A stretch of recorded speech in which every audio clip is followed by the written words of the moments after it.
Welcome to the Salmon Runs YouTube. Enjoy the video. In this video, I will explain how to reset Uconnect in a Dodge Dart. First, ensure your vehicle is parked safely. This easy method can often fix minor software issues, improving your system's responsiveness. It's a quick troubleshooting step before considering more complex solutions. You'll be surprised how often a simple reset can resolve frustrating electronic hiccups, getting you back to enjoying your drive with a fully functional system.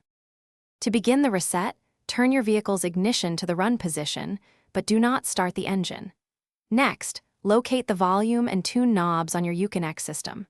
Press and hold both of these buttons down at the same time. Keep them held for about 10 to 20 seconds. You might see the screen go blank or restart during this process, which is completely normal and indicates the reset is working.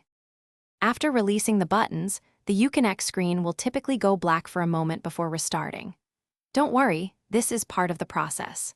Most of your personalized settings, like radio presets and paired Bluetooth devices, should remain intact. Once the system fully reboots, take a moment to test various functions such as navigation, audio, and phone connectivity to ensure everything is working correctly and smoothly. If the easy reset doesn't resolve your Uconnect issues, don't fret. Your vehicle's owner's manual offers more detailed troubleshooting steps and alternative reset methods. For persistent or complex problems, it's always wise to consult a certified technician for a professional diagnostic. They can identify underlying hardware or software issues. Also, for some great deals, including the Echo Dot smart speaker, check out the link in the description below. It's a fantastic way to upgrade your home tech and enjoy smart features. Thanks for watching.